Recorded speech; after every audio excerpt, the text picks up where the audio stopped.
Well, welcome, folks, to this edition of the 700 Club. We've just got about 2 weeks until Christmas, and the president's got quite a shopping list. At the top, he's got found a new chief of staff. The question is, who wants to work for him? And I want to find out from David Brody, how come the president always insults people and says terrible things, and who would want to have his reputation destroyed by getting into that hothouse?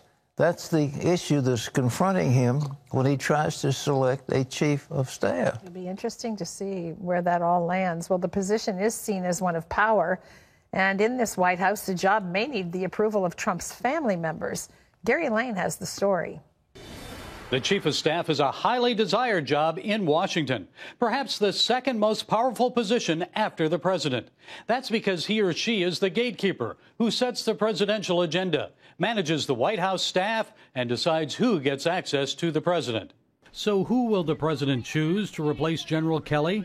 The president's son-in-law weighed in. The president will make the right choice for chief of staff when he's ready, and hopefully he'll choose somebody he's got great chemistry with, great relationship with, who will help him navigate the next couple of years. And perhaps great chemistry with Trump family members, especially daughter Ivanka and her husband Jared. Trump critics say they have a lot of influence because the president wants the White House to run like a family business. The Kushners reportedly supported Vice President Pence's 36-year-old chief of staff, Nick Ayers, but Ayers turned down the job. Now the Trump team is actively seeking a replacement before Kelly departs at the end of the year. Several names have been mentioned, but so far, no takers. I haven't spoken to anyone. I'm entirely focused on what I'm trying to do, and it's difficult enough. One contender is Republican Congressman Mark Meadows.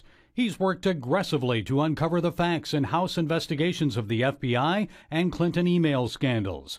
Meadows was asked if he would accept the job if offered. But I can say this, that because it's an honor, certainly I'm favorably inclined to at least have a discussion with the president. As the White House sorts out a replacement for Kelly, one piece of good news for the president is the likely confirmation of William Barr as the next Attorney General. He's been confirmed 3 times. He's been the former Attorney General for Bush 41, the Deputy Attorney General in charge of the criminal division, and each time he was confirmed by voice vote. There's never been a recorded vote because he's that highly qualified. Today, the president meets with congressional Democrats to talk about funding for his border wall and a possible government shutdown, which is just 11 days away. Gary Lane, CBN News. Thanks, Gary. Well, David Brody is CBN's chief political analyst. David, I want to ask you something. You've been around the president, so have I. I really admire what he's doing. Why do you think he insults people the way he does? Pat, it's really part of his New York brawling attitude, and it honestly really hasn't served him well at all. And what I mean by that is that even though he's president of the United States because he has a vibrant Twitter feed, he doesn't quite have the filter as it relates to some of the kindergarten antics that go on as part of that Twitter feed. And we saw it the other day when he called Rex Tillerson, his former Secretary of State, dumb as a rock, and question his mental capacity. Look, Pat, ultimately the analysis here is pretty simple. Donald Trump received 81% of the white evangelical vote in 2016. Let's remember, not all those folks were enthusiastic about him. A lot of them held their nose and voted for Donald Trump. It's those fence-sitting evangelicals, the ones that are tired of the insults that he has to worry about in 2020. If they drop off in 2020, that number could be at 79%, and he will lose the White House. I don't think there's any question about it. Well, who would, look what happened to the Attorney General.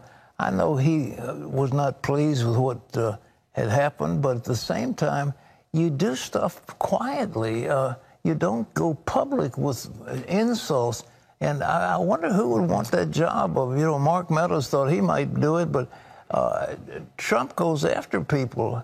Have you ever seen a leader who insulted the people who worked for him the way he does? No, I haven't. And, you know, the Trump administration and Donald Trump himself, I'm sure, would push back and say, well, it's worked pretty well for me. I'm president of the United States and I got billions of dollars, but at what cost? I mean, at some point, you know, the childish games really do need to end, and it could cost him politically, as I said. Look, in terms of the chief of staff, I mean, let's be honest here. Nick Ayers could have had that job. But I think part of the calculus here is, why are you going to potentially tarnish a really good reputation that he has by potentially being called dumb as a rock in a year and a half? I mean, you know, the guy has some real future ahead of him. So I think that was part of it, at least. And in terms of who's out there right now, I mean, you have Mark Meadows. He would be obviously a solid choice as it relates to being a conservative Christian who's a very conservative member of the House Freedom Caucus. That would work. But ultimately, let's be honest, Pat, the chief of staff for Donald Trump is Donald Trump. He is his own chief of staff, and maybe he should just come out and announce that he's going to announce himself as chief of staff. Well, do you reckon his daughter, maybe he could put Ivanka in? It's kind of tough to fire your daughter. What do you think? Well, it would be definitely a provocative move, but then again, provocative and Donald Trump do run in the same sentence. I think he'd get a lot of pushback for that. Having said that, he wouldn't care about it at all. Though you make an interesting point about Ivanka. Ivanka actually has the entire skill set that you need to be a successful chief of staff. I mean, obviously loyal, close to the family. She's part of the family. But beyond that, telegenic, someone that's articulate, that can speak his message and understand him at his core. It is very hard to really be able to find someone like that. Mark Meadows might be pretty good because he's very good on television, and Donald Trump likes folks that are good on television. Well, you know, one guy that's under consideration is the former governor of New Jersey. I know he has had his problems, but he understands how to run a state, and that, you know, there's an awful lot of administration involved in being chief of staff. Yeah, I'm not sure if that one's going to work, Pat. I know his name, Chris Christie, has been bandied about. The problem there is Chris Christie is a pretty type A type personality guy. I mean, he is pretty vociferous. Donald Trump vociferous as well. You put two of them in a room, I'm not sure how long that's going to last. You know, I think also part of it, too, is, let's be honest as to why John Kelly didn't quite work out. Look, this is a Marine four-star general that has a certain way of doing things, and Donald Trump likes to freelance, as we know. And so you put those two together, and that is a tough recipe as well. And look, as it relates to John Kelly, it's just interesting to see how he has tried to maneuver all of this. I just think that ultimately that just was not a good fit at all. What do you think about Trump's relationship with suburban women? Do you think he can win them back? Because, I mean, he's got the base, but the base isn't enough to win an election. Yeah, I mean, I think that's an open question right now, Pat, and they're going to have to do a lot on that front. I know Ivanka Trump and is going to be doing quite a bit in 2020 as it relates to the Family Paid Medical Leave Act, so there will be part of that. But truth be told, that is a major vacuum that they're going to have to fill to be able to win in 2020, and the Democrats are sure going to take advantage of that, Pat. You think he's concerned? You know, Adam Schiff can't think of enough nasty things to say, and now this Nadler's coming on board, and these Democrat committee chairmen are going to go after him for indictment. Do you think he's in any way worried about any of that? Well, I think there's no doubt there's worry inside the White House about potential impeachment. Look, all it takes, Pat, as you know, in the House, once those articles of impeachment are introduced, all it takes is a simple majority to pass, let's just say, one of the articles of impeachment, depending on what they end up doing. So you just need a simple majority. But for folks out there that, you know, hear impeachment and go, oh, my goodness, he's been impeached, let's remember what really impeachment means in the House. It just means basically that the House has indicted the president. And then, of course, after an indictment would come a trial, and that would be in the Senate. And at this point, there doesn't seem to be any way that President Trump would actually be removed from office. As a matter of fact, there has been no president ever in the history of the United States has been removed from office. Two presidents, Andrew Johnson, Bill Clinton, impeached, but never removed from office. So, look, they need 67 out of 100 senators to impeach this president. Republicans have 53 senators, and unless there's some sort of smoking gun, or as Donald Trump would call it, a smocking gun, then I don't think that's going to fly. Well, the electorate knew what they were getting, didn't they? I mean, there wasn't any secret about the kind of man he was, but the people really liked him. And he's done a superb job as president. That's what it's amazing that those accomplishments are getting buried under some of these superficial things. You know, Pat, we spent a lot of time talking about Donald Trump's insults on Twitter and all of that. But let's remember, as you said, actions do speak louder than words. And I think in this case, the saving grace for Donald Trump is that the actions have come fast and furious, especially when it relates to evangelicals.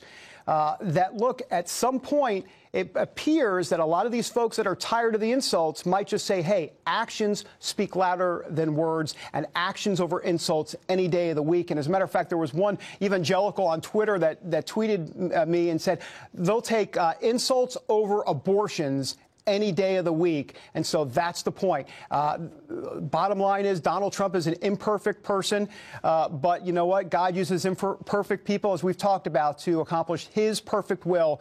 So a lot of evangelicals are taking the macro view, even though that micro insulting view on Twitter can look downright nasty at times. When you look at especially with judges, that was the thing that has stood out, that he has picked absolutely marvelous judges, and he's got a whole lot of more that are going to get confirmed before the session is over. What do you think?